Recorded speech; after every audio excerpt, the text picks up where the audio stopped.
IB7 news चॅनलवर महाचर्चा सत्र, मराठा आरक्षणासंदर्भात विविध विषयावर महाचर्चा सत्र। जय भारत, जय संविधान, नमस्कार, जय भीम। IB7 न्यूज मध्ये आपलं स्वागत आहे। मी उत्तम वानखडे। आज एका महत्त्वाच्या विषयावर चर्चासत्र या ठिकाणी आयोजित केला आहे आणि एक गंभीर विषय आहे आणि ज्वलंत विषय आहे महाराष्ट्रातला मराठा आरक्षण। मराठा आरक्षणासंदर्भात चर्चा या ठिकाणी आपण करणार आहोत।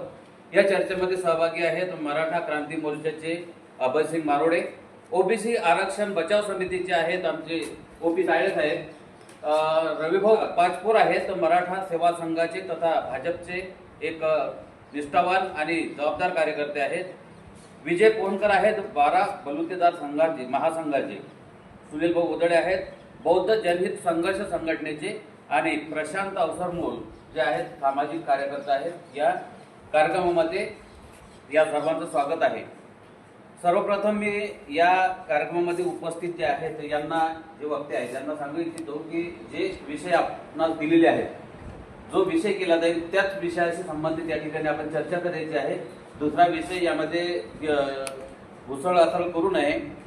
6 विषय आहेत, मात्र वक्त्यांच्या काही बोलण्यावरून जे उपविषय निर्माण होतील त्यावर सुद्धा आपण चर्चा करणार आहोत। तर सर्वप्रथम पहिला आपण विषयाला आपण सुरुवात करूया। संविधानातील समाज रचना पहिला विषय आहे। संविधानातील समाज रचना मराठा आरक्षणासंदर्भातल्या चर्चासत्रामध्ये आपण घेणार आहोत। पहिला विषय संविधानाची समाज रचना। तर आपण या समाज रचनेसंदर्भात जाऊया अभयसिंग मारोडे यांच्याकडे। नमस्कार, समजा आपल्या चॅनलचे खऱ्या अर्थानं स्वागत करतो की आपण एक चांगला विषय घेतला। आपण बोलताना गंभीर विषय घेतला, पण चर्चा आपण अत्यंत खेळीमेळी वातावरणात करू। विषय गंभीर नाही आहे, विषय संवेदनशील आहे थोडासा। आणि संविधानामध्ये समाज रचनेवर आपण ज्यावेळेस विषय काढतो किंवा संविधानाबद्दल आपण बोलतो तर संविधानात मुळात जात ही संकल्पना खूप उशीर आली, पण अगोदर जे समाज आपण संविधानात निर्माण झालेल्या समाजात समता, बंधुता आणि न्याय हे या लोकांना प्रस्थापित करण्यासाठी खऱ्या अर्थानं संविधान निर्माण झालेलं आहे। आणि तर संविधान कुठल्याही जातीचा फार उद्धव केलेला नाही, पण जर आरक्षणाच्या अनुषंगाने आपण म्हणू तर घटनेतील कलम क्रमांक 43 नुसार या ओबीसीच्या आरक्षणावर काही मुद्दे निर्माण झाले।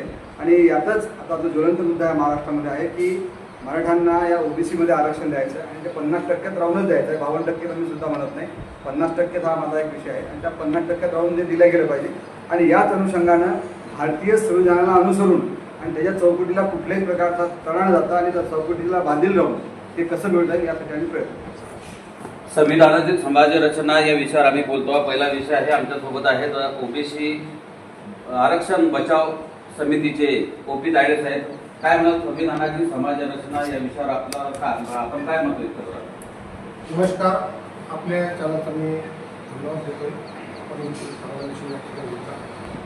संविधानातून समाज रचना जी आहे हा विषय भारताच्या लोकशाहीमधला सर्वात महत्त्वाचा विषय। लोकशाहीमध्ये भारताच्या कुठल्याही जातीला कमी जास्त प्रमाणात लेखण्याचा कोणालाही अधिकार नाही आहे आणि त्यानुसार जर काही घटक काही उच्चवर्णीय असतील, काही कमी सुशिक्षित असतील, यामध्ये आर्थिक हा प्रश्न महत्त्वाचा आहे। जातीचा प्रश्न कुठेही महत्त्वाचा येऊ शकत नाही। म्हणून या रचनेमध्ये जातीच्या प्रश्नापेक्षा आर्थिक आणि शैक्षणिकदृष्ट्या जे काही वेगवेगळे घटक निर्माण झालेले आहेत त्या घटकाच्या मध्ये ज्या प्रमाणात वाटप झालेलं आहे आणि तिथंच मग वेगवेगळ्या जातीमध्ये आरक्षणाचा विषय सुरू आहे। म्हणून समाज रचना ही सर्व समाज हे सारखेच मानले जाते। समाजामध्ये भेदभाव केला जाणार नाही। भारताच्या लोकशाहीमध्ये भेदभाव करणे चुकीचं आहे आणि त्यानुसार या देशामध्ये शांतता प्रस्थापित करण्यासाठी सर्व समाज एक संघ राहणं हे फार महत्त्वाचं आहे। सर्व समाज एक संघ राहणं महत्त्वाचं आहे संविधानाने सांगितल्यानुसार।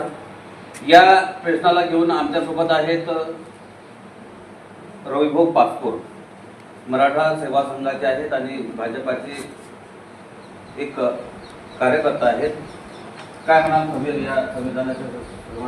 बाबासाहेबांनी संविधान लागू केलेलं आहे, त्यामुळे संविधानामध्येच त्यांनी सर्व जातींना समानतेने वागणूक, बंधुभाव आणि मैत्रीभाव हा बेस मुळाशी ठेवून हे संविधान निर्माण झालेलं आहे। त्या ठिकाणी प्रत्येक जातीला न्याय देताना बाबासाहेबांनी आरक्षण हे मोमेंटम थेअरीनुसार घेतलेलं आहे.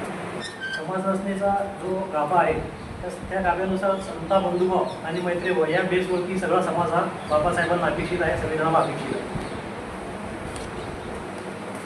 समाज रचना संविधानाने कशी समाज रचना केली विजयभाऊ बोनकर आहेत जे 12 बलुतेदार संघटनेचे आहेत, काय म्हणा?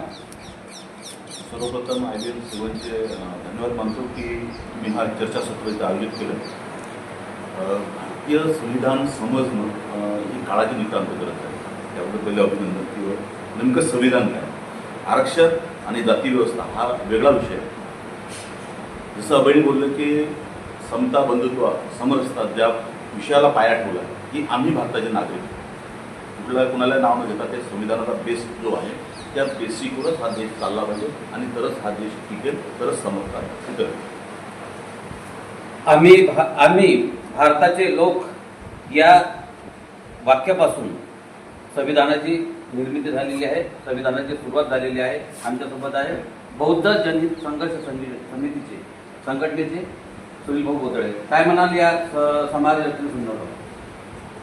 सर्वप्रथम आपल्या IBC न्यूज चॅनलचे मी अभिनंदन करतो की या महाराष्ट्रामध्ये ज्या पद्धतीनं आरक्षणावरच्या माध्यमातून जो विषय फार मोठा गंभीर झालेला आहे त्या विषयावर आपण या ठिकाणी हात घालत आहात, त्याबद्दल आपले आभार. आणि आपल्या भारतीय संविधानाचा जर विषय म्हटला तर भारतीय संविधानाने ज्यावेळेस डॉक्टर बाबासाहेब आंबेडकरांनी संविधान लिहिलं त्यावेळेस इथल्या सर्व जाती धर्मांना त्या पद्धतीनं न्याय देण्याचा प्रयत्न केलेला आहे की तो कोणालाही कमी लेखून कोणालाही काही असा झोपवण्याचा प्रयत्न केला नाही. ज्या उच्चवर्णीय असतील त्यांना त्यांच्या ठिकाणी व्यवस्थित त्यांना न्याय देण्याचा प्रयत्न केला, जे मागासवर्गीय असतील त्यांना सुद्धा त्या ठिकाणी न्याय देण्याचा प्रयत्न केला. म्हणून भारतीय जे संविधान आहे या जगामध्ये एक नंबर आहे आणि समता, न्याय, बंधुता यावरच आपलं संविधान आधारित आहे. प्रशांत भाऊ अवसरमूल आहेत, सामाजिक कार्यकर्ता. संविधानातील समाज रचना काय व्यक्त व्हा? डॉक्टर बाबासाहेब आंबेडकरांनी हे भारतीय संविधान लिहिताना एवढं तोलून बोलून लिहिलेलं आहे की इथल्या प्रत्येक हक्कासाठी, प्रत्येक सजीवासाठी, निर्जीवासाठी ज्या ज्या व्यक्तीला जे लागते ते त्या संविधानामध्ये सगळ्या गोष्टी दिसतात. आणि ते संविधान लिहून जरी आज जे की कालावधी झाला, परंतु आज संविधान हे अशा पद्धतीने लिहिलेलं आहे की त्यामध्ये सर्वांना समान न्याय मिळेल आणि त्या हिशोबाने समोर असलं पाहिजे. आणि त्या दृष्टीने आज जो मोर्चे वगैरे चालू आहे, काळानुसार जो बदल होते ते तरतूदसुद्धा संविधानामध्ये आहे. मात्र ज्या पद्धतीनं त्याच्यामध्ये बदल पाहिजे तसा बदल. मूळ विषय सुरुवात झाली आपली संविधानातील समाज रचना. महामानव डॉक्टर बाबासाहेब आंबेडकर यांनी 26 नोव्हेंबर 1949 रोजी हे संविधान तयार मान्य केलं आणि 26 जानेवारी 1950 हे स्वीकृत केलं गेलं. मुळात हे संविधान लागू होण्याअगोदर या भारतामध्ये चातुर्वर्ण्य व्यवस्था होती. समाज रचना आपण यासाठी म्हटलंय की चातुर्वर्ण्य व्यवस्था होती. हे जी चातुर्वर्ण्य व्यवस्था आहे याने हा भारत पूर्ण ग्रासला होता आणि बाबासाहेबांनी संविधान लिहून चातुर्वर्ण व्यवस्था मोडीत काढली आणि आदर्श असा भारतीय समाज निर्माण केला की या ठिकाणी कोणताही व्यक्ती उच्च नीचतेला थारा देऊ नये, हा देश धर्मनिरपेक्षतेवर चालावा अशा प्रकारची समाज रचना संविधानाने बाबासाहेबांनी संविधानाच्या रूपात या देशात लागू केली. तर या संदर्भातला आपला पहिला विषय या ठिकाणी थांबतो आहे. लगेच आपण दुसऱ्या विषयाला सुरुवात करणार आहोत. घेऊया छोटासा ब्रेक. आपण पाहताय IB7 न्यूज.